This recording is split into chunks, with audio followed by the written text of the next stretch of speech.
This is the making of Sync.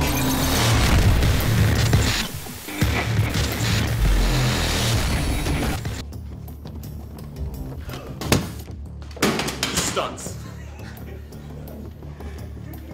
My name is DeVille Vannik. My name is Flair. We try to keep the action crisp.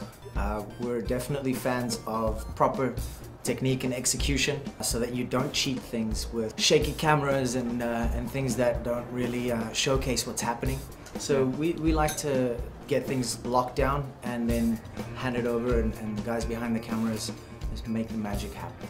It's interesting for us to really look at the fight within the script itself, right? You have two agents. How are they going to fight versus how is some guy in an alleyway going to fight, you know? So we like to take those elements and sort of mix in the storyline within the moves themselves. If it's confined space, it's going to be a very different fighting style than in a wide open space. Depends on the characters themselves, what kind of fight training they have, what kind of background they have, how it serves the story. I believe fight choreography, besides it being well designed and well executed, it has to serve the story. It has to serve the intent of where things are going. Camera's rolling and slate out. Go, ready, and action. Cut!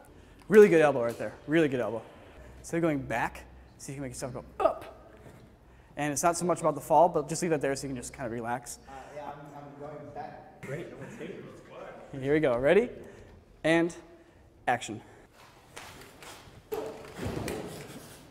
That's pretty good. One of the main things that we were telling our actors today is that they started speeding up. We were like, dude, 25%. Next thing you know, they're at 75%.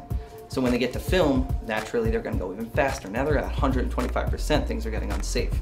Things naturally look faster on film. Another important thing is to have fun with it, because what happens is when people tense up and they stress about the scene that they're supposed to do, the muscles lock up, and it's difficult to memorize choreography, it's difficult to remember things. So we encourage people to have fun with it, to play and explore, and that way they make discoveries as well, and oftentimes they inform us and help us to make the choreography even more dynamic, even more fun. Yeah, it's supposed to be a fun experience at the end of the day. I mean, our influences are very similar. You know, I mean, Sam and I have known each other for a long time, so all the action stuff we've seen is pretty much the same. So part of it is video games, the situations that video games put you in to make you have to fight. When I mentioned anime, we actually don't watch a ton of anime, but one thing that anime does really well is there's essentially like a natural speed ramping that occurs in anime, like when there's an action. Combining that sense of like, that anime style of like speed along with martial arts, you start to develop a sense of rhythm. Action scenes have a lot of rhythm. They have like these beats to them. Like when a guy's loading a gun, it shouldn't just be like, you know, it should be like, yeah, like exactly. Each thing has a beat. So it's like the same thing with us when we do a lot of action, those little moments, like when you get down to like the micro details, we kind of have the same effect. We try to edit it in and we try to direct it where people have these rhythms to how they go about doing their actions. Better sell it. Better sell that hit. Better sell that fall.